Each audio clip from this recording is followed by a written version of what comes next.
برادران اسلام، واجب الاحترام بزرگوں، دوستوں، بھائیوں، عزیز نوجوانوں، قصص الانبیاء علیہم الصلاۃ والسلام کے ضمن میں ہم نے یہاں تک تلاوت کیا تھا کہ جب حضرت شمویل علیہ السلام نے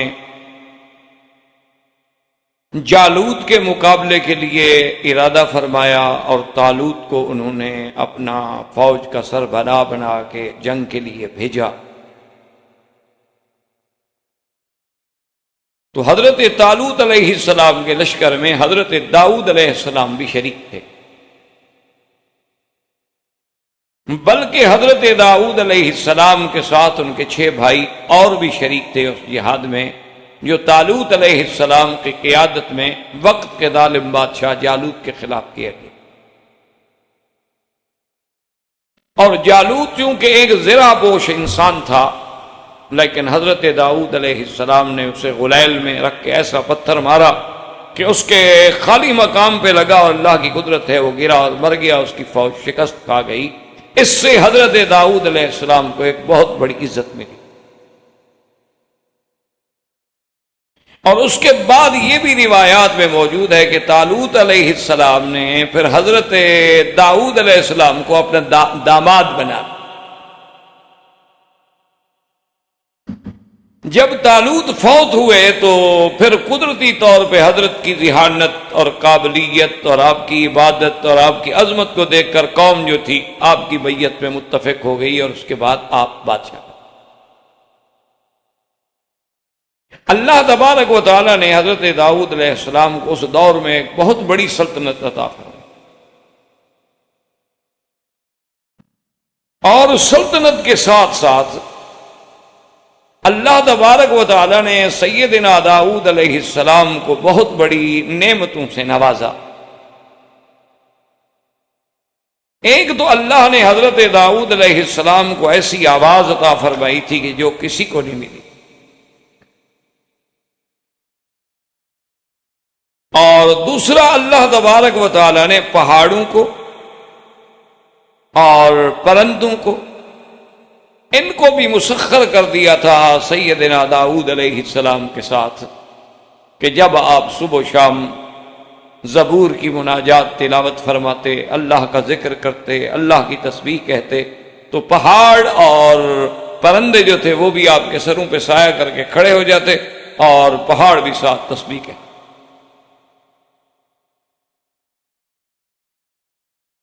اور بعض روایات میں تو اتنی باتیں بھی آئی ہیں کہ اگر تسبیح کے اوقات طویل ہو جاتے تو بعض پرندے جو ہیں وہ گر جاتے، بھوک سے، کمزوری سے گر کے مر جاتے، لیکن وہ چھوڑ کے نہیں جاتے۔ اس کو بعض مفسرین نے، جو ہمارے دور کے جدید مفسرین کرام ہیں، اللہ بہرحال سب پہ رحمتیں فرمائے، جس نے بھی دین کی جیسے خدمت کی ہے، باقی انسان ہے، غلطیاں تو ہر انسان سے ہوتی ہیں، بڑے بڑوں سے ہو۔ ہمارے کچھ مفسرین نے اس کو یہ تأثر یہ دیا ہے کہ بھئی یعنی وہ حضرت داؤد علیہ السلام کی آواز اور پہاڑوں میں علیحدگی میں بیٹھ کے پڑھنا، اور صبح کا وقت، شام کا وقت، تو وہ ایک ایسا سما بن جاتا تھا، یعنی ایسی معلوم یہ ہوتا تھا کہ بھئی پرندے بھی رک گئے ہیں، اور پہاڑوں سے بھی وہ گونج پیدا ہوتی، تو معلوم ہوتا کہ پہاڑ بھی ساتھ تسبیح کہہ رہے۔ انہوں نے کہا کہ جیسے آج آپ بعض عمارتیں ایسی ہوتی ہیں کہ اس عمارت کے اندر اگر آپ کوئی آواز کرنا تو آپ کو معلوم ہوگا کہ مجھے میری آواز کا جواب آ رہا ہے۔ جیسے کہ ایک مشہور شاعر نے بھی کہا ہے کہ ہے یہ گنبد کی صدا، جیسی کہو ویسی سنو۔ تو گنبد نما عمارتوں میں جب آواز دی جائے تو آواز لوٹتی۔ اسی طرح آپ کے ہند میں آپ نے دیکھا ہوگا کہ فتح پور سیکری میں جو محلات ہیں سابقہ شہنشاہوں کے، تو اس دور کے کاریگروں نے وہاں بھی اپنے فن تعمیر کا ایک عجیب کمال دکھلایا ہے ہر لحاظ سے۔ تعمیر کے لحاظ سے، پتھر لگانے کے لحاظ سے، شیشے کے کام کے لحاظ سے، اس میں صفائی پیدا، یعنی ہر لحاظ سے وہ ایک نوادرات میں شمار ہوتے ہیں، عجائبات میں شمار ہوتے ہیں۔ تو ان کے عجائبات میں ایک عجوبہ یہ بھی ہے، شاید آپ کو کبھی اتفاق ہوا ہو یا نہ ہو یا ابا ہو جائے، کہ آپ جب اس محل کے مین گیٹ سے داخل ہوتے ہیں تو محل تو بہت دور ہے، یعنی جو اصل دروازہ ہے اس دروازے میں کھڑے ہو کر اگر آپ تالی ماریں تو اس کی آواز جو ہے محل میں پہنچ جاتی ہے، یعنی کہ وہاں سے محل کم از کم کچھ بھی نہیں تو 1 کلومیٹر کے فاصلے پر۔ تو اس دور میں یہ تھا کہ بادشاہ جب اپنے محل میں ہو اور ایسے حالات پیدا ہو جائیں کہ دشمن اوپر آ جائے تو بھئی حل کیا ہوگا؟ تو یہاں بھی اگر وہ ہاتھ مار دیتے، چونکہ اسپیکر یا انٹرکام کے سسٹم تو نہیں تھے اس وقت، تو وہاں وہ فوراً تیار ہو جاتے کہ بھی نیچے خطرہ۔ وجہ کیا تھی کہ وہ گنبد جو ہے وہ ڈائمنڈ کٹ پہ ہے، جیسے ہیرا کاٹا جاتا ہے، تو اس میں خدا کی قدرت سے وہ جو لہریں بنتی ہیں تو اس سے آواز منتقل ہوتی۔ اسی لیے آپ نے وہاں شاہی محلات میں کبھی شاید غور کیا ہوگا کہ ایسے آپ دیکھیں نا، وہ تو یوں سیدھا مین گیٹ ہو نا، بڑا شاہی دروازے، تو وہ سیدھا نہیں ہوتا بلکہ آپ یوں آگے پھر یوں آتے ہیں۔ اس کی وجہ یہ ہوتی تھی کہ اگر دروازے سیدھے ہوں تو اس دور میں دشمن جو ہے نا وہ ہاتھیوں سے ٹکر مارتے، کہ دور سے ہاتھی دوڑتا ہوا آیا اور دروازے سے ٹکرایا اور دروازے کو توڑتا ہوا اندر داخل ہو گیا۔ اب وہ یوں آ کے جب یوں آتا ہے تو اس کی طاقت جواب دے جاتی۔ بہرحال یعنی عجائبات عالم ہیں دنیا میں۔ تو انہوں نے بھی یہ تاثر دیا ہے تاریخ میں، اس لیے کہ بھئی ہم اب جدید دنیا کو کیسے کہیں گے کہ پتھر تسبیح پڑھتا ہے؟ تو اس سے بچنے کے لیے، یعنی کافروں کے اعتراض سے بچنے کے لیے، مستشرقین کے اعتراض سے بچنے کے لیے، سیکولر اور لبرل لوگوں کے اعتراضوں سے بچنے کے لیے انہوں نے اللہ کے قرآن میں تحریف کر ڈالی۔ اچھی بات ہے، بھی تم اچھا ایمان بچا رہے ہو، اپنے لوگوں کو تو خراب کر رہے ہو۔ ہمیں یہ نہیں غم ہونا چاہیے کہ کوئی اور اسلام میں آتا ہے یا نہیں آتا، ہمیں یہ غم ہونا چاہیے جو آ گیا اس کا ایمان تو محفوظ رہے۔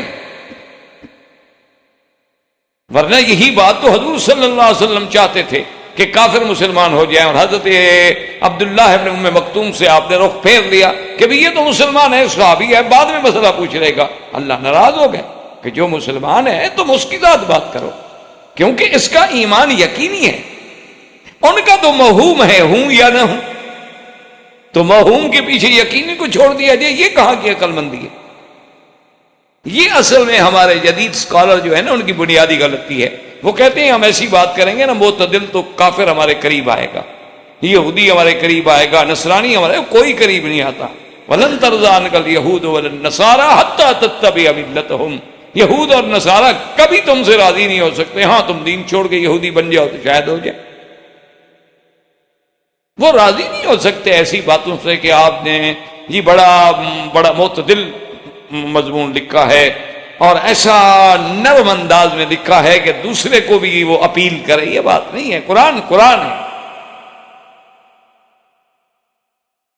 تو انہوں نے بہرحال یہ تصور دیا ہے کہ بھئی ایسی بات نہیں ہے، بلکہ یہ نہیں، ایک سما ایسا بن جاتا تھا کہ پہاڑوں کی آواز گونجتی تھی۔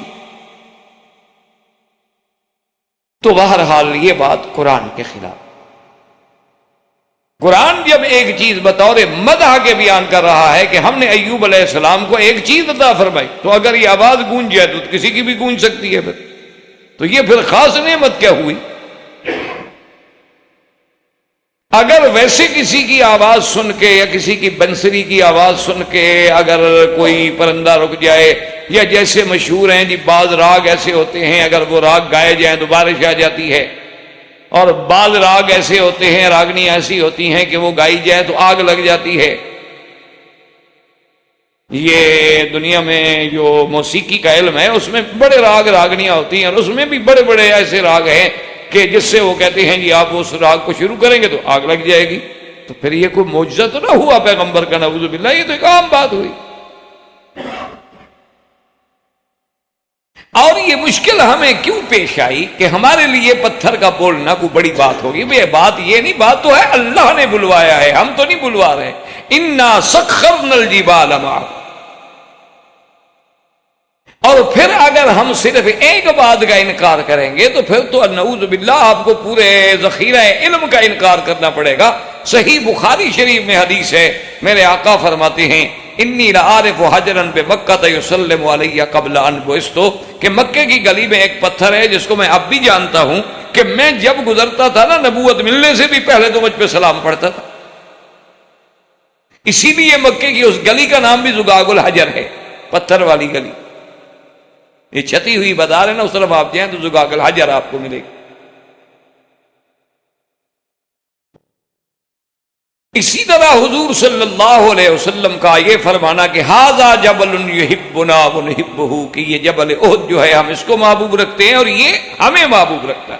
اگر حضور فرماتے کہ ہم اسے محبوب رکھتے ہیں پھر تو ٹھیک ہے، ابھی کسی کو ایک پہاڑ پسند آ جاتا ہے، لیکن حضور نے فرمایا کہ وہ پہاڑ بھی ہم سے محبت رکھتا ہے۔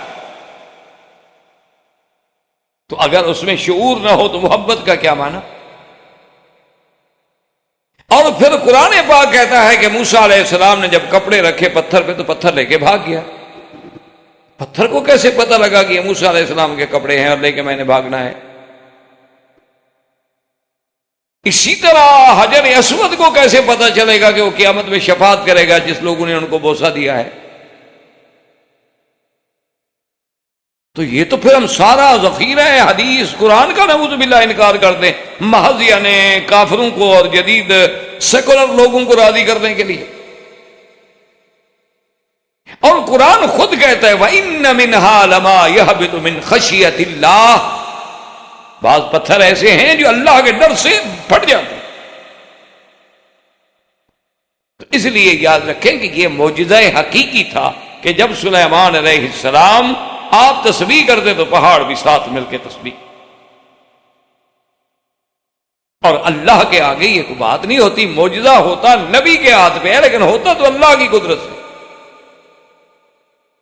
اور اسی سے علماء نے یہ بات بھی پیدا کی کہ جماعت میں جو مل کے ذکر ہوتا ہے وہ کہتے ہیں اس کی برکات و ثمرات ہی اپنی ہوتی ہیں، ورنہ تو ایوب علیہ السلام علیحدہ کرتے رہتے، پہاڑوں کو ساتھ ملانے کی کیا ضرورت؟ کہتے ہیں کہ کیونکہ ید اللہ علی الجماع، اللہ کا ہاتھ جو ہے وہ جماعت پہ ہوتا ہے، اور جماعت میں کوئی ایسا بندہ ہوتا ہے کہ جس کے ذکر کی برکت سے وہ جو اللہ کے ذکر کی نورانیت پیدا ہوتی ہے تو اس کی روشنی باقی لوگوں کو بھی مل جاتی ہے۔ تو بہرحال یعنی پرندے اور پتھر اور یہ سب چیزیں آپ کے تابع۔ اور اسی طرح حضرت داؤد علیہ السلام کو اللہ نے یہ معجزہ بھی عطا فرمایا تھا کہ وَأَلَنَّا لَهُ الْحَدِيدَ، اللہ نے آپ کے ہاتھ میں لوہے کو نرم کر دیا تھا کہ ان کو گرم کرنے کی ضرورت نہیں پڑتی، لوہے کو جیسے چاہے موم کی طرح نرم ہے، جو چاہے بنا لیں۔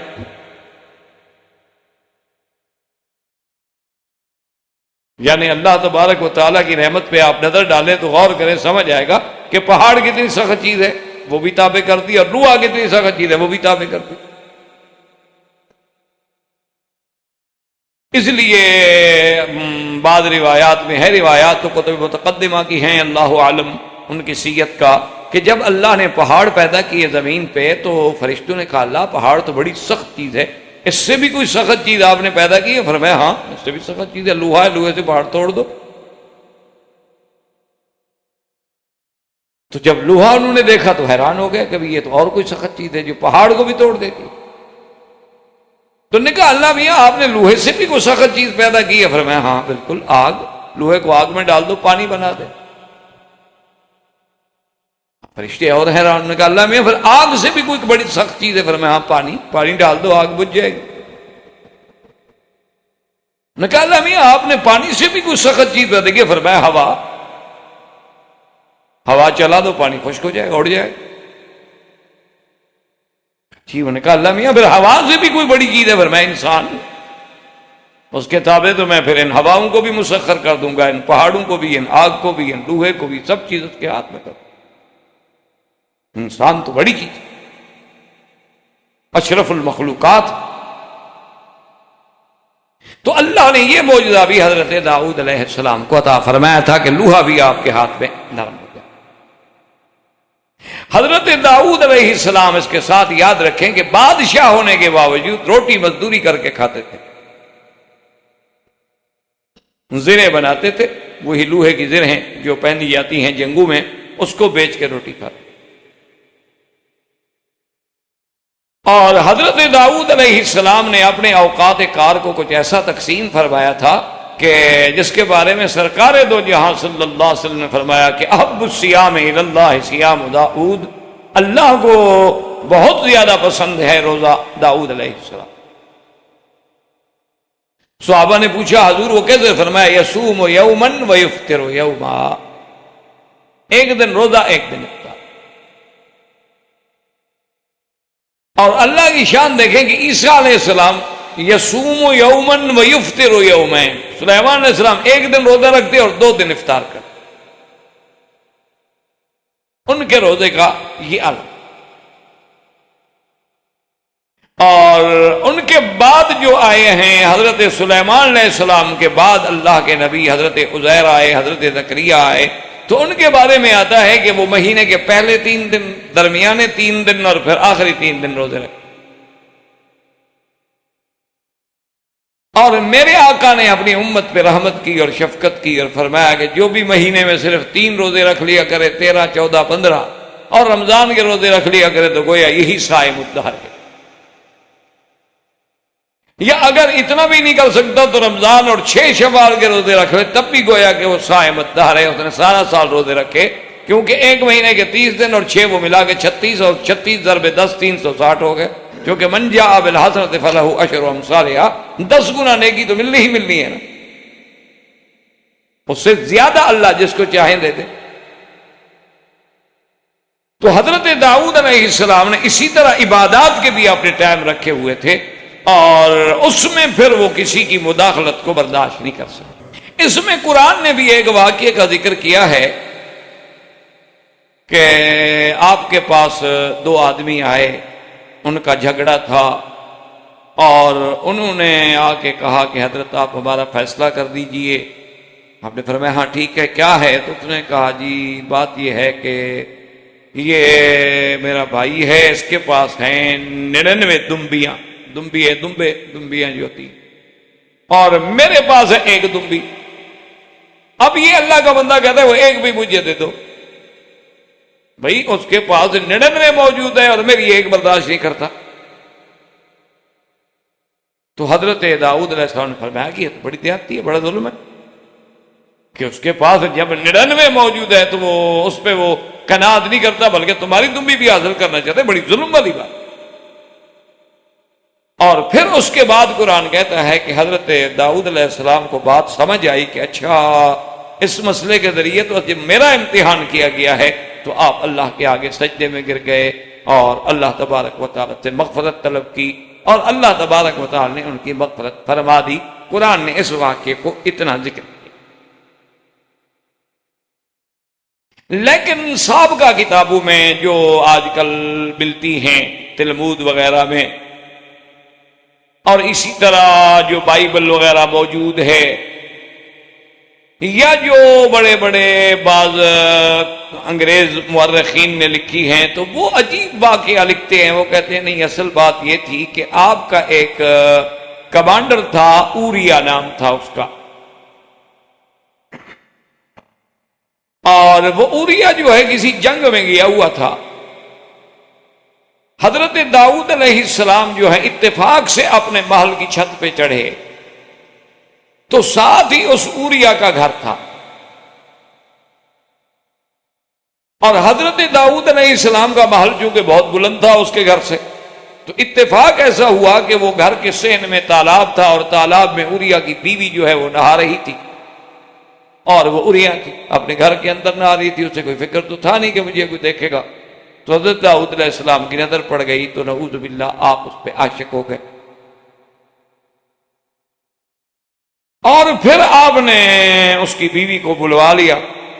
تو اس نے کہا کہ نہیں، میں تو اپنا جو ہے اس کے اوریا کی بیوی ہوں، اور میں کیسے آپ کے ساتھ رہ سکتی ہوں؟ تو نعوذ باللہ آپ نے اس کے ساتھ غلط عمل بھی کیا بغیر نکاح کے، اور پھر انہوں نے کہا کہ اچھا میں انتظام کرتا ہوں. تو انہوں نے اپنے فوج کے کچھ لوگوں کو ہدایات بھیجی کہ جنگ میں ایسے حالات پیدا کرو کہ اوریا ہر حال میں قتل ہو جائے، کسی حال میں بھی واپس نہ آئے.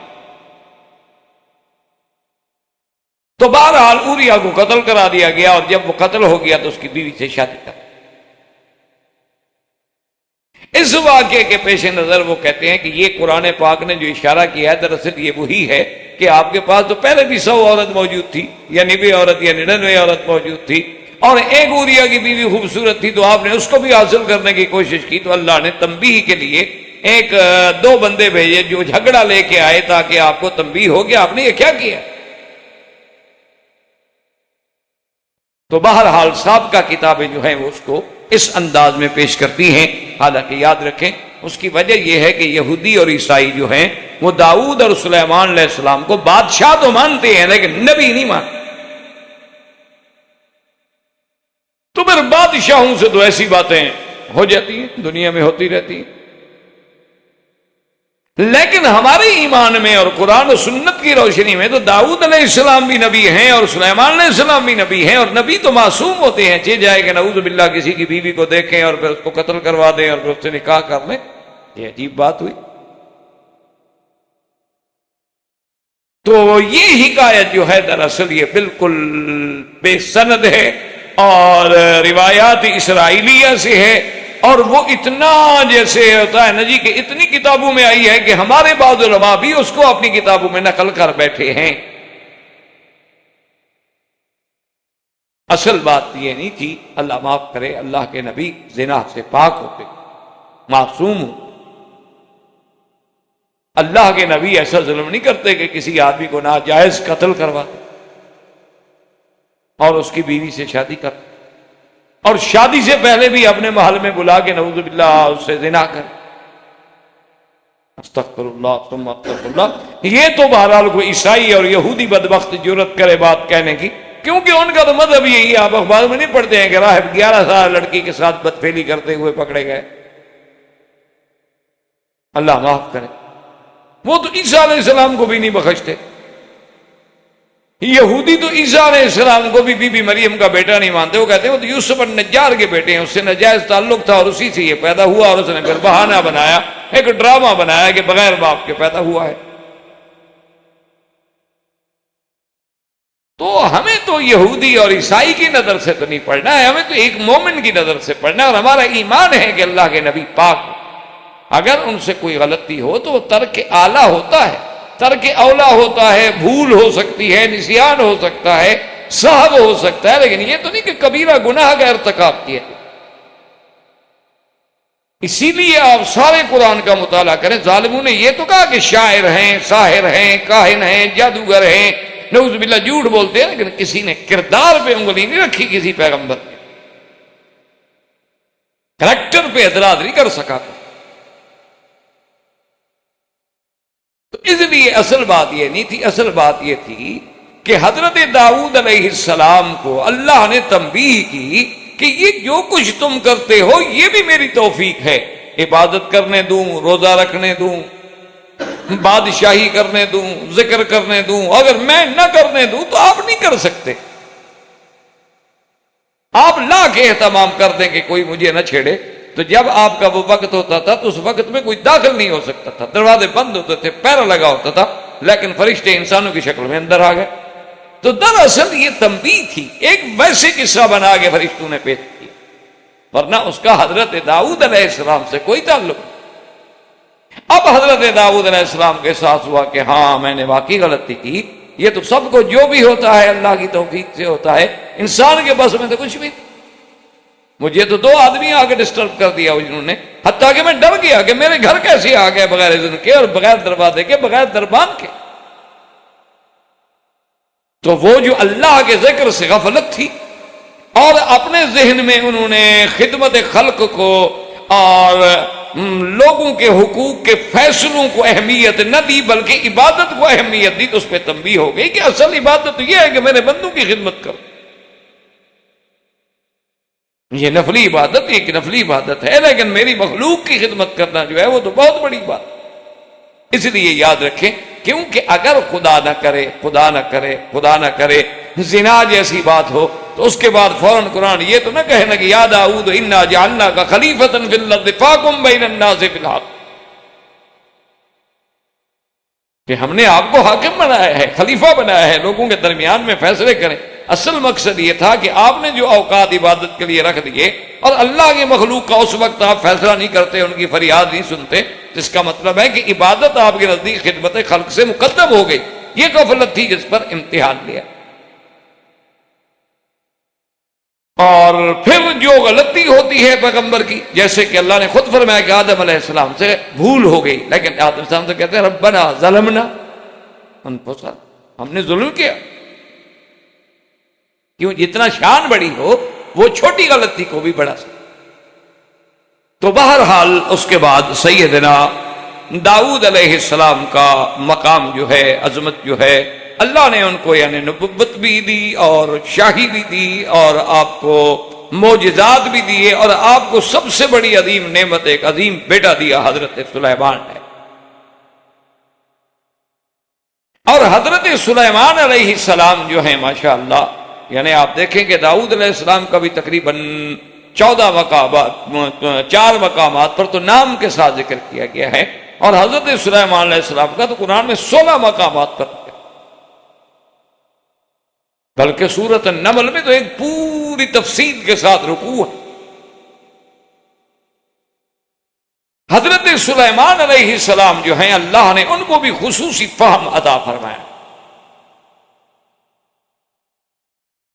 اور حضرت سلیمان علیہ السلام ابھی بچے تھے، اور بادشاہ داؤد علیہ السلام، خدا کی قدرت دیکھیں، قرآن نے بھی اس کا ذکر کیا ہے کہ ان کی خدمت میں بھی ایک مقدمہ آ گیا۔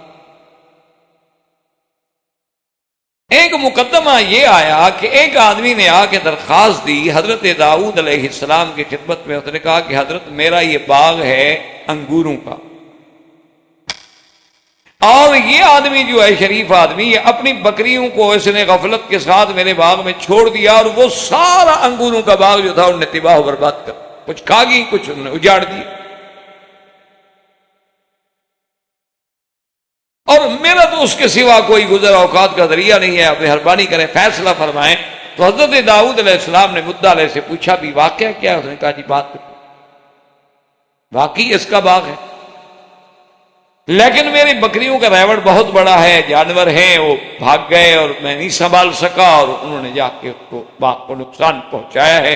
تو حضرت داؤد علیہ السلام نے جب دیکھا کہ یہ معترف ہے، مدعا علیہ اعتراف کرتا ہے کہ واقعی میں نے نقصان پہنچایا ہے، تو انہوں نے کہا اچھا ایسا کرو بھی باغ کی کتنا قیمت ہے؟ انہوں نے کہا 10,000، مثلا یہ میں مثال دے رہا ہوں۔ تو آپ نے فرمایا اچھا بھی اس کے مال کی قیمت کرو، 10,000 کا بکریاں جو ہے نا علیحدہ کرو۔ وہ 10,000 کی بکریاں علیحدہ کر، انہوں نے کہا چونکہ تو نے 10,000 کا نقصان کیا، یہ بکریاں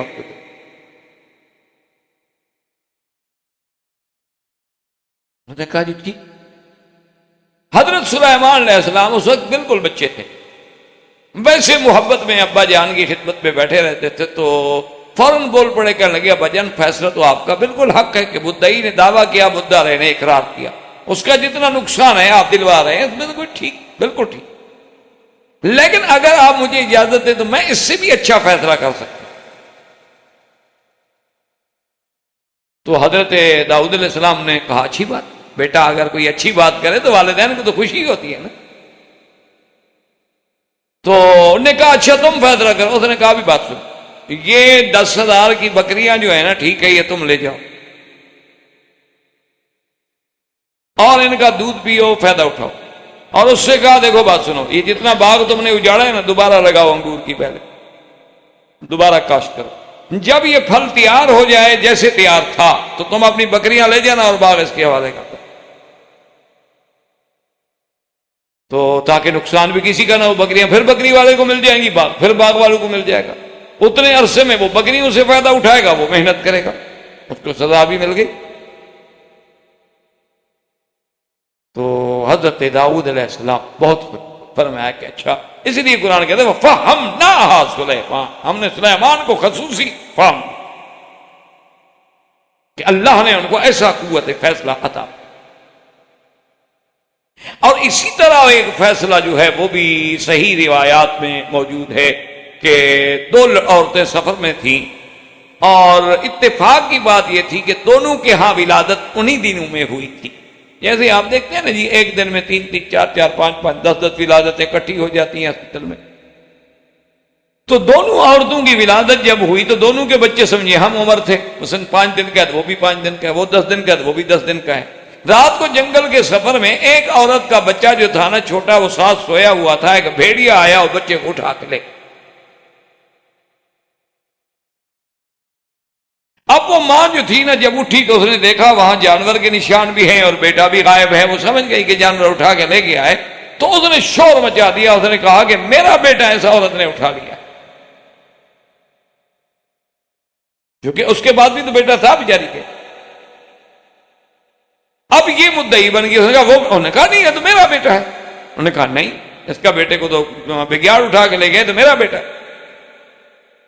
اب چھوٹا بچہ ہو اور ہو بھی 5 دن کا، تو اتنی جلدی تو فیصلے نہیں ہو سکتے نا کہ اس کے نئے نقش ملا لیے جائیں کہ کس کے ساتھ ملتے ہیں اور کس کے ساتھ نہیں ملتے. یا اس زمانے میں ابھی اتنی میڈیکل نے ترقی نہیں کی ہوگی کہ ٹیسٹ کر لیں. تو بہرحال ایک بڑا جھگڑا ہوا اور بڑا فتنہ ہوا اور دونوں طرف سے قبائل کھڑے ہو گئے عورتوں کے، اور حضرت داؤد علیہ السلام کی خدمت میں. داؤد علیہ السلام نے دونوں عورتوں کی باتیں سنی، دلائل سنے، ان کے حالات کو غور سے دیکھا. تو انہوں نے وہ جو 2 عورتوں میں سے ایک بڑی عورت تھی نا، حالانکہ وہ ناحق تھی، اس کا بیٹا نہیں تھا، لیکن وہ زبان میں اتنا تیز تھی اور دلائل دینے میں اتنی ماہر تھی کہ حضرت داؤد بھی متاثر ہو گئے. اسی لیے حضور پاک نے فرما دیا تھا کہ خبردار، بعض اوقات تمہارے لوگ جو ہوتے ہیں الحن من بعض، ایک دوسرے سے زیادہ ذہین ہوتے ہیں، فتین ہوتے ہیں، بولنے میں زیادہ قوی ہوتے ہیں. اگر وہ اپنی چرب زبانی میں آ کر مجھ سے غلط فیصلہ کروا لے اور میں فیصلہ بھی کر لوں، لیکن اللہ کے ہاں تو پکڑے جاؤ گے. تو ایسا ہو جائے. آپ کبھی کبھی دیکھیں نا، یہ جو پیشہ ور لوگ جو ہوتے ہیں جناب، اللہ تبارک و تعالی رحمت فرمائے ہوئے، ہمارے علاقے میں آدمی تھا، وہ پیسے لے کے جھوٹی گواہیاں دیتا. تو اس سے بہرحال ایک آدمی نے طے کر لیا کہ جی میں، اس نے کہا گواہی دو، میں گواہی دوں گا، 1000 روپے لوں گا. ٹھیک ہے. لیکن اب چونکہ وہ آدمی تو جھوٹا تھا نا، جو بندہ باقاعدہ پیشہ ور جھوٹا گواہ ہو، پولیس کا ٹاؤٹ ہو اور لوگوں کے فرضی گواہیاں دیتا ہو، اس پر بھی تو اعتبار مشکل ہوتا ہے. تو اس لیے اس نے کہا کہ دیکھو بات سنو، تم ہو ناقابل اعتبار، تم گواہی دو گے، میں 1000 روپے جو ہے نا ساتھ لے کے کٹھے کھڑے ہو جائے گے، چونکہ وہ عدالت میں جب گواہی ختم کرو گے تو میں تمہیں پکڑوا دوں. پہلے میں نہیں دوں گا، یا بعد میں آ کے لے لو یا اندر ہی مجھ سے لے، پہلے نہیں. اس نے کہا ٹھیک ہے، گواہی کے بعد تو دو گے. گواہی کے بعد کیوں نہیں دوں؟ تو بہرحال اندر جا کے جب اس نے گواہی دی تو پوری جیسے اس نے سکھائی تھی، پیسے لینے تھے، پوری گواہی دے دی. اور اس کے بعد ہاتھ یوں کیے کہ بھی مجھے وہ 1000 روپیہ ملے. اب اس نے سوچا گواہی تو ہو چکی ہے، اس بدبخت کو 1000 روپے دینے کی کیا ضرورت. اب گواہی تو اس نے دے دی، جو ہونا تھا وہ ہو گیا. اس نے جناب ہاتھ کیا، اس نے کہہ دیا کہ نہیں ہے پیسے. تو اب وہ جج صاحب جو لکھ رہے تھے تو اس کے فوراً بعد جو جج نے دیکھا، اس نے کہا کہ جی آپ کی کوئی بات رہ گئی ہے. اس نے کہا حضرت جتنا اس نے مجھے سکھایا تھا وہ تو میں نے کہہ دیا. تو ایک لفظ میں ساری گواہی اڑ سکا. سکھایا کیا؟ انہوں نے کہا تھا میں جھوٹ ہی کہہ رہا تھا، یہ مجھے سکھا کے لے آئے تھے. تو اس لیے بعض لوگ جو ہوتے ہیں نا وہ الحن من بعض ہوتے ہیں. تو وہ عورت بھی کچھ اس طرح ترار تھی اور تیز تھی کہ حضرت داؤد اس کے حق میں فیصلہ کر دو. حضرت داؤد علیہ السلام کے فاصلے کے بعد روایات میں یہ ہے کہ حضرت سلیمان وہی موجود تھے. بعض میں ہے کہ باہر کھیل رہے تھے، دیکھا کہ عورتیں جا رہی ہیں، لوگ بھی جا رہے ہیں، کچھ رو رہے ہیں، کچھ ہنس رہے ہیں. پوچھا کیا بات ہے؟ انہوں نے کہا اسے فیصلہ تھا. انہوں نے کہا کہ بلاؤ ان کو، میں فیصلہ کرتا ہوں. وہ آ گئے. انہوں نے کہا کیا بات؟ انہوں نے کہا جی بیٹا ہے، اب سفر میں تھے، ایک بچے کو بھیڑیا اٹھا کے لے گیا، وہ اس کا بچہ تھا، یہ خام خواہ میرے گلے پڑ گئی، میرا بچہ اٹھا لیا. تو اچھا ہے کہ حضرت داؤد علیہ السلام نے میری بات سن لی اور میرے دلائل قویہ کو دیکھ کے میرے حق میں فیصلہ کر دیا کہ میرا بیٹا. اچھا ٹھیک. اس سے پوچھا، اس نے کہا جی بچہ تو میرا ہے، میں کیا کروں؟ میں اپنا مقدمہ نہیں لڑ سکا۔ تو حضرت داؤد علیہ السلام نے حضرت سلیمان علیہ السلام نے فرمایا کہ اچھا اس کا ہم فیصلہ کرتے ہیں۔ فرمایا ابھی جلاد کو بلاؤ، اور کہا کہ بچے کو یہاں درمیان میں لٹا، اور دونوں عورتیں ادھر بیٹھ جاؤ، جلاد آ گیا۔ آپ نے فرمایا ابھی دیکھو نشان لگا لو بچے کو، این درمیان میں رکھ کے اس کو تلوار کے ساتھ کاٹ دو، آدھا اس کو دے دو اور آدھا اس کو دو۔ یہ کیا ہے، ایک روتی ہوئی جائے ایک ہنستی ہوئی جائے، اچھی بات نہیں، آدھا آدھا کر دے۔ تو جو حقیقی ماں تھی نا بچے کی، اس نے کہا حضرت یہ میرا بچہ ہے ہی نہیں، اسی کا ہے، اس کو دے دیں۔ اس نے سوچا میرا بچہ تو قتل نہ ہو جائے نا، چلو کسی اور عورت کے پاس رہے گا، زندہ تو رہے گا، میرا بچہ بچ تو جائے گا، کبھی زندگی ہے تو ہو سکتا ہے کہ میں اپنی اولاد کو دیکھ لوں، اگر یہ کٹ گیا یہاں تلوار سے تو کیا ملا۔ اور جس کا بچہ نہیں تھا اس نے کہا جی میں آپ کے فیصلے پہ راضی ہوں۔ آپ نے فرمایا تم جھوٹ کہتی ہو، بچہ اس کا ہے، کوئی ماں بھی اپنے بچے کو تلوار سے کٹنے پہ راضی ہو سکتی ہے، جھوٹ بول۔ حضرت سلیمان نے جب فیصلہ کیا، حضرت داؤد علیہ السلام کو پتہ لگا تو آپ نے فرمایا واقعی سلیمان اللہ نے تمہیں خصوصی فہم عطا۔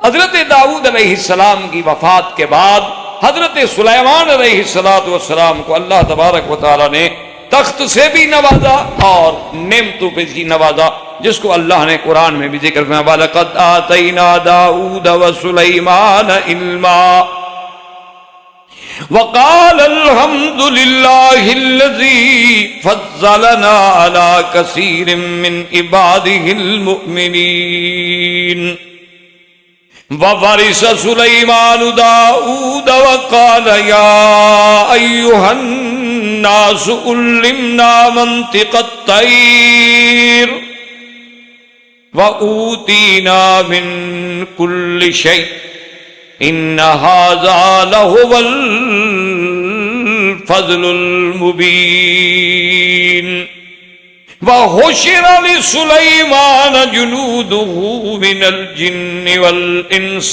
وَالطَّيْرِ فَهُمْ يُوزَعُونَ۔ اللہ تبارک تعالیٰ فرماتے ہیں ہم نے داؤد و سلیمان علم عطا کیا، اور انہوں نے اللہ کا شکر ادا کیا کہ اللہ نے ہمیں اپنے بہت سارے بندوں پہ فضیلت عطا فرمائی ہے، اور فرمایا کہ ہم نے سلیمان کو داؤد کا وارث بنایا۔ یاد رکھو کہ وارث سے مراد مال نہیں ہے، وارث سے مراد نبوت و حکمت ہے۔ اگر ورثے سے مراد مال ہو تو پھر اکیلے سلیمان تو بیٹے نہیں تھے داؤد علیہ السلام کے، داؤد علیہ السلام کے تو اور بھی بہت بیٹے۔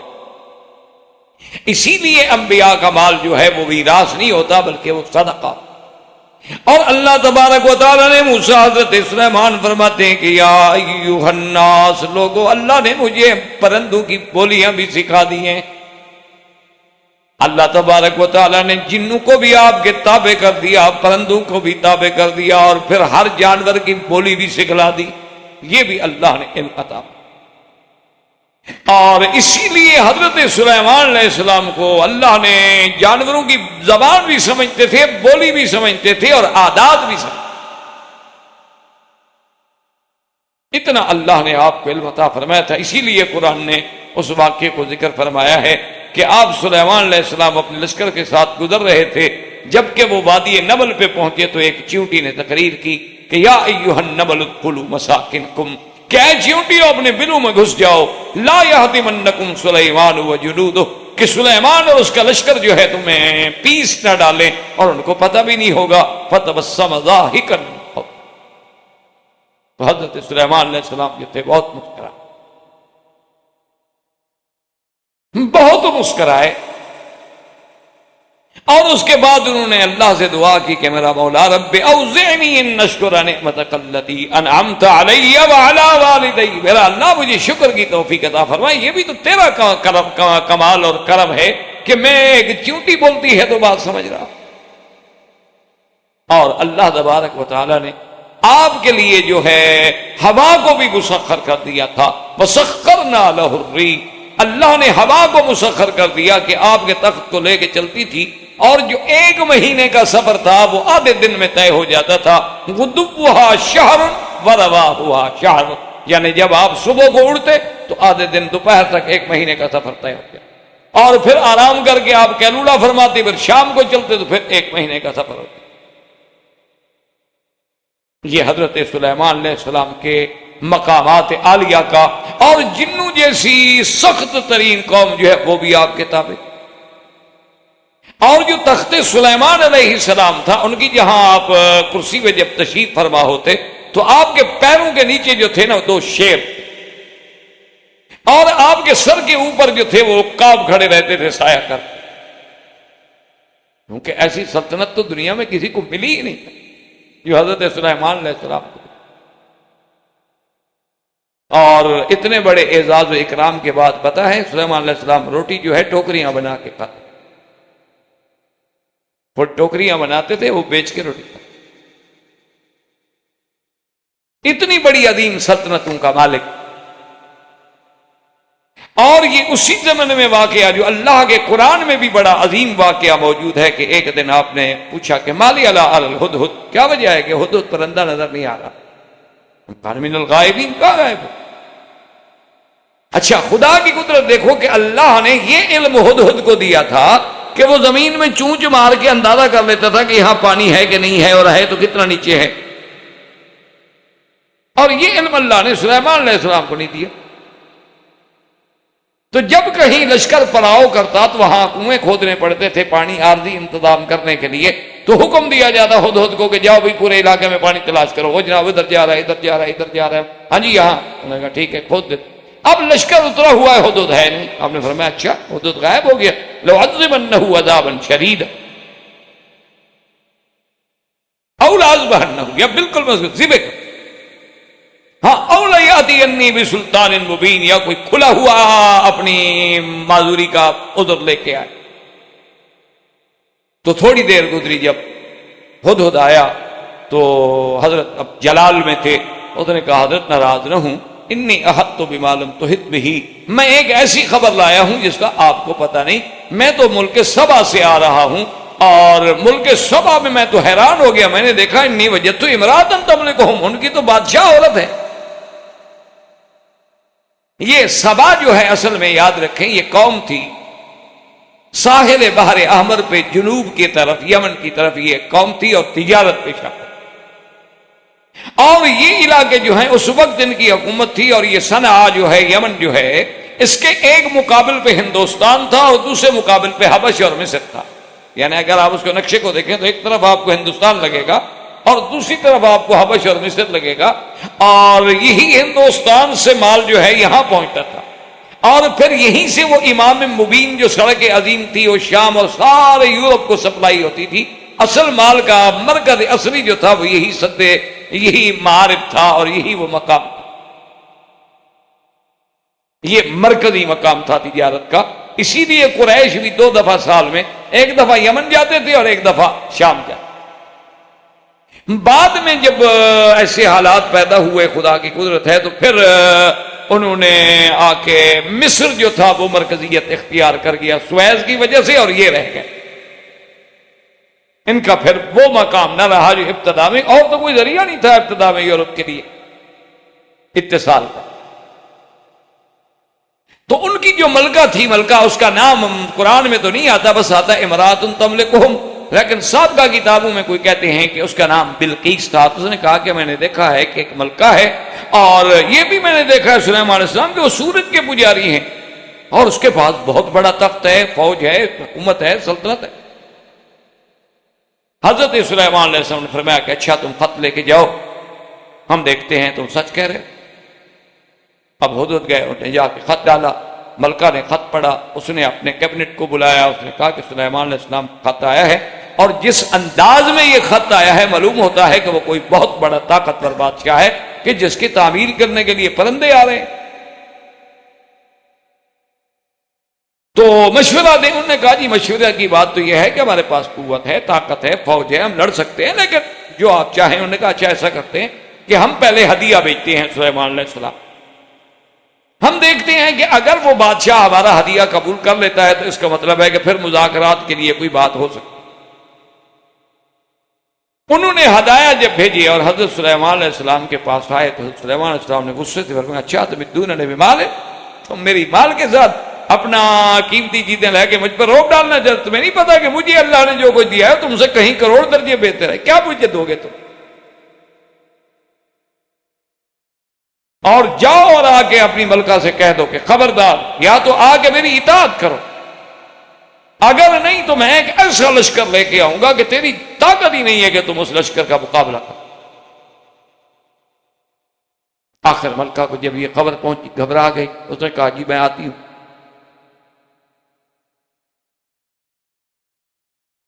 اسی لیے اللہ کی حکمت ہے نا، اللہ فرماتے ہیں کہ عورت سربراہ نہیں بن سکتی۔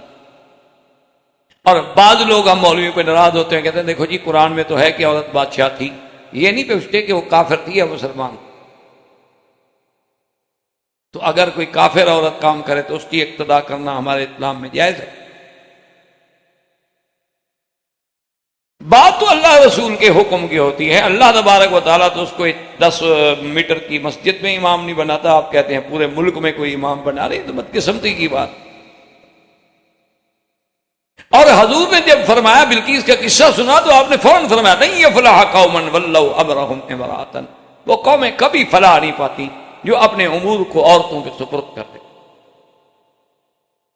اسی طرح حضور نے فرمایا تھا کہ علامات قیامت میں ہے امورکم الی نسائکم، کہ جب تمہارے معاملات عورتوں کے ہاتھ میں آ جائیں اور تم پکے زن مرید بن جاؤ، تو فرمایا فبطن الارض خیر من ظہرها، پھر بہتر ہے کہ آدمی مر جائے، اس بے غیرت کی زندگی سے گزارنے سے تو بہتر ہے کہ مر جائے، زمین کے اوپر چلنے کی کیا ضرورت ہے، اس سے پیٹ میں چلا جائے۔ بہرحال جب وہ آئی تو حضرت سلیمان نے حکم دیا اس کے آنے سے پہلے، آپ نے فرمایا ایکم یاتینی بعرشہا، کون ہے جو اس کا تخت لے کے آئے میرے پاس؟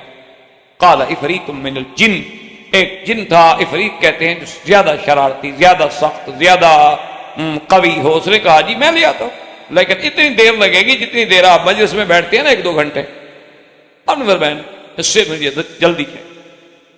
قال الذي عنده علم من الكتاب انا اتيك به قبل ان يرتد اليك طرفك، آپ کے صحابیوں میں سے ایک صحابی تھے، اس کا نام تھا آصف ابن برخیا، اس کے پاس اسم اعظم کا علم تھا۔ اس نے کہا حضور اگر حکم دے نا تو ان يرتد اليك طرفك، آپ ذرا آنکھیں تو بند کریں، آنکھیں کھولیں گے تو انشاءاللہ میں لے آؤں گا، آنکھیں کھولی تب تک۔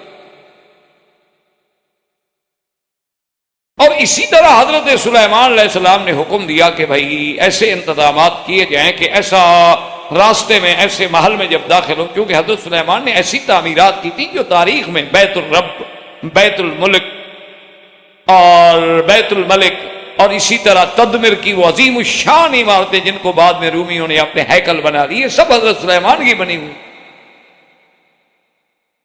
بیت المقدس، ہیکل سلیمان، یہ سب تعمیرات جو ہیں حضرت سلیمان علیہ السلام کے زمانے۔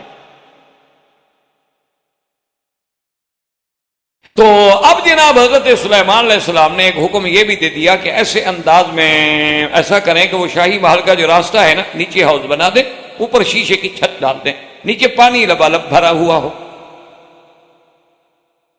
اب جناب وہ ملکہ جب وہاں پہنچی تو اس نے سمجھا کہ یہ تو پانی ہے، شاید یہاں کوئی ایسا انتظام ہوگا کہ پہلے پانی میں چل کے پھر محل میں داخل ہونا پڑے گا۔ فکشفت عن ساقیہا، اس نے اپنی پنڈلیاں کھول لی، تو اس کو کہا گیا کہ بی بی یہ کیا کر رہی ہو؟ ھذا صرح ممرد من قواریر، یہ پانی نہیں، اوپر تو شیشہ ہے، پانی تو نیچے ہے۔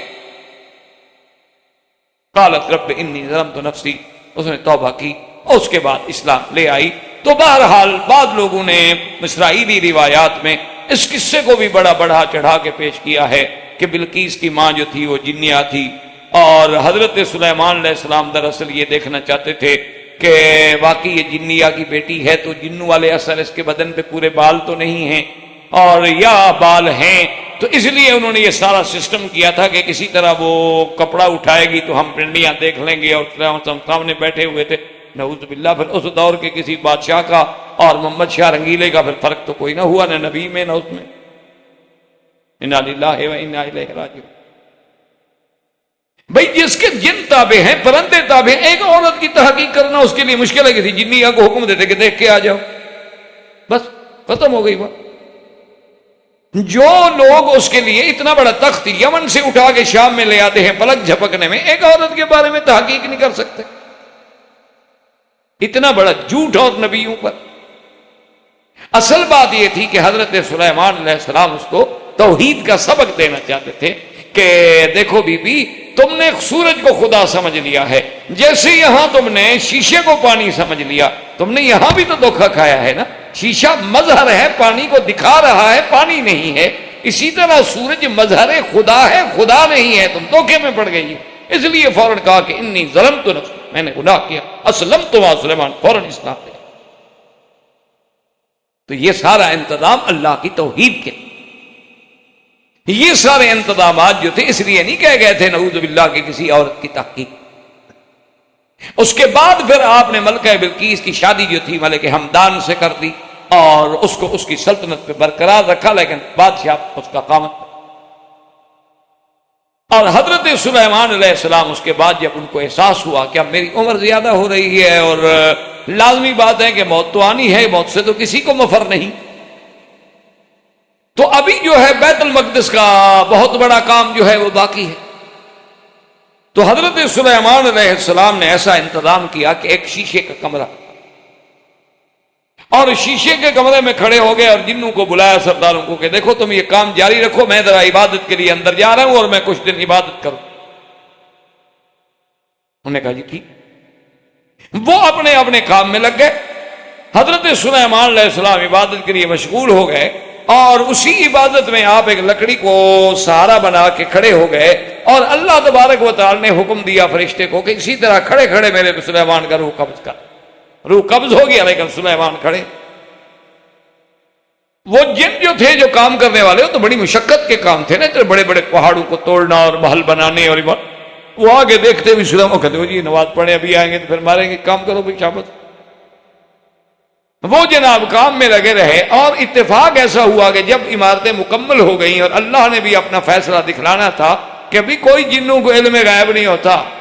یہ لوگ کہتے ہیں نہیں میرے جن تابع ہیں، غیب کی خبریں لے آتے ہیں، تو ان کو تو اپنا پتہ نہیں ہوتا تمہارے غیب کی خبریں کہاں سے لے آئے۔ تو اب جناب یہ ہوا کہ اللہ نے حکم دیا دیمک کو کہ جناب پہنچو اور سلیمان علیہ السلام کی لکڑی کو ذرا نیچے سے کھانا شروع کرو۔ اصا تھا نا لکڑی کا، نیچے سے دیمک لگ گئی۔ اب دیمک نے کھانا شروع کیا تو کمزور ہوتا گیا، کمزور ہوتا گیا۔ جب وہ بالکل کمزور ہوا تو حضرت سلیمان علیہ السلام زمین پہ گرے۔ قرآن کہتا ہے ما دلہم علی موتہ الا دابۃ الارض تاکل من سأتہ فلما خر تبینت الجن ان لو كانوا يعلمون الغیب ما لبثوا فی العذاب المہین۔ اب جب گرے تو اب جناب جنات کو پتہ لگا ہم تو 100 سال سے پتھر اٹھا رہے ہیں۔ اللہ نے فرمایا ان بدبختوں کو علم غیب ہوتا ہے 100 سال پتھر اٹھاتے رہے، یہ تو پہلے دن بھاگ جاتے کہ جی سلیمان علیہ السلام فوت ہو گیا، اب ہمارا کوئی کیا بگاڑ۔ تو اس طرح حضرت سلیمان علیہ السلام کو بھی موت آئی، اور حضرت داؤد علیہ السلام اور سیدنا سلیمان علیہ السلام، ان دونوں کو اللہ نے نبوت بھی، شاہی بھی اور بادشاہت بھی عطا فرمائی۔ اور ان کے بعد جب سلیمان علیہ السلام کا دور گزر گیا تو اس کے بعد پھر وہ بخت و نصر آیا جس نے آ کے بیت المقدس پہ تباہی۔ بیت المقدس کی تباہی کے بعد وہاں سے جو بندہ گزرا اس کا ذکر سورۃ البقرہ میں موجود ہے، لیکن قرآن نے نام نہیں لیا۔ لیکن راجع اقوال یہی ہیں اور راجع قول مبارک یہی ہے کہ اس سے مراد حضرت عزیر ہیں۔ او کالذی مر علی قریۃ وہی خاویۃ علی عروشها، کہ جب انہوں نے آگے دیکھا قریہ بیت المقدس کو کہ بالکل اوندھی پڑی ہے، برباد ہو گئی ہے، تو بہت پریشان ہوئے اور کہا انا یحیی ہذہ اللہ بعد موتها، اب اس تباہی اور بربادی کے بعد اللہ پتہ نہیں اس کو کیسے دوبارہ زندہ کریں گے۔ اللہ نے فرمایا اچھا میری قدرت کے بارے میں بھی آپ کو تردد ہو رہا ہے، چلو ہم آپ کا امتحان لیتے ہیں۔ اللہ فاماتہ اللہ مئۃ عام، اللہ نے حضرت عزیر کو بھی 100 سال کے لیے تلا دیا، موت آ۔ اب حضرت عزیر علیہ السلام 100 سال کے بعد اللہ نے حکم دیا زندہ ہو گئے، زندہ ہو گئے۔ اللہ نے فرمایا فرشتے سے ذرا پوچھو میرے پیغمبر سے کم لبستا، کتنا عرصہ گزارا ہے جی؟ انہوں نے کہا جی لبستو یومن او بعد یوم، جب میں سویا تھا نا اس وقت سورج اوپر تھا تو ابھی ڈوب رہا ہے، بس آدھا دن سمجھ رہے ہیں، کچھ دن سمجھ رہے ہیں، اتنا ہی سوئے ہو۔ قال بل لبست مئۃ عام، 100 سال گزر گیا ہے جناب کو۔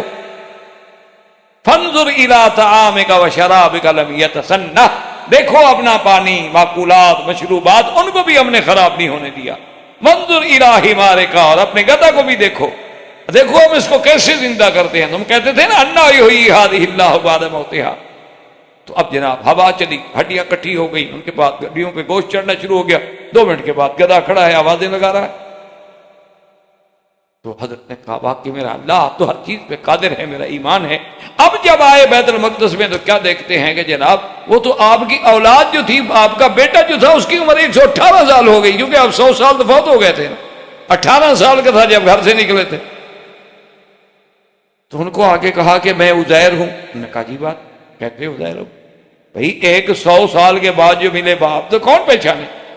تو بہرحال بیٹے نے کہا کہ اچھا بات یہ ہے کہ میرے ابا کے دونوں کندھوں کے درمیان میں ایک سیاہ داغ تھا، یہ نشانی ہے میرے ابا کی، ہم دیکھتے ہیں، دیکھا تو داغ تو موجود ہے۔ انہوں نے کہا داغ تو ہے۔ اور لوگ آگے، انہوں نے کہا کہ نہیں، حضرت عزیر کی علامت یہ تھی کہ وہ حافظ تورات، تو اگر آپ عزیر ہیں تو پھر ہمیں تورات سنائیں۔ تو حضرت عزیر علیہ السلام نے اپنے حافظے کے طور پہ دوبارہ تورات سنائی۔ اور بخت و نصر نے جب تباہی کی تھی، جس کو جان ملر ایک بہت بڑا انگریزی اسکالر ہے، اس نے بڑی کتابیں لکھی ہیں، بڑی تاریخ لکھی ہے، اس نے بھی لکھا ہے کہ جب بخت و نصر نے حملہ کیا تھا، جہاں اس نے قتل عام کیا یہودیوں کا، بنی اسرائیل کا، وہاں اس نے اس تورات کو بھی ختم کر دیا تھا۔ پھر عزیر نے آ کے، وہ عزیر نہیں لکھتا، وہ کہتا ہے عزارا، حالانکہ نام حضرت عزیر، تو عزیر نے آگے دوبارہ تورات کو لکھا، یہ وہ بھی اپنی کتابوں میں اس کا ذکر کرتا۔ تو عزیر علیہ السلام نے جب دوبارہ تورات لکھ دی، تو اب جناب بنو اسرائیل جہاں معتقد ہونے تھے وہاں کہنے لگے اچھا معلوم ہوتا ہے قالت الیہود عزیر ابن اللہ، بھائی اتنے عرصے کے بعد پھر تورات یاد لکھوا دینا، 100 سال مر جانا پھر زندہ ہو جانا، یہ تو اللہ کا بیٹا ہے۔ اچھا ابن اللہ ایک لفظ ہوتا ہے، ابن ایک ہوتا ہے ولد، بعض اوقات ابن کا معنی ہوتا ہے لاڈلا، جیسے ہم فرق کرتے ہیں نا بیٹے میں اور لڑکے میں، ہم کہتے ہیں لڑکا یہ میرا بیٹا ہے، یہ لڑکا ہے، تو اسی طرح ابن اور ولد میں بھی ایک فرق ہے۔ بعض کہتے ہیں کہ وہ کہتے تھے کہ اللہ کا لاڈلا اور چہیتا، لیکن بعض لوگ جو ہے وہ کہتے نہیں باقی اللہ کا بیٹا ہے۔ تو اس کی وجہ جو تھی وہ یہ تھی حضرت عزیر علیہ السلام کی، اور پھر تورات لکھی گئی۔ اور اس کے بعد وہی جان ملر یہ بھی کہتا ہے کہ پھر جب اس دور کے بعد کافی عرصے کے بعد ایک اور بادشاہ نے حملہ کیا، اس نے پھر بیت المقدس پہ بھی تباہی ڈالی اور تورات کو بھی جلا دیا، لہذا آج بھی وہ تورات محرف اور مغیر ہے۔ اور اس کے بعد پھر حضرت عزیر علیہ السلام کو بھی موت آئی اور صیہون میں دفن ہوئے۔ وآخر دعوانا ان الحمدللہ رب العالمین۔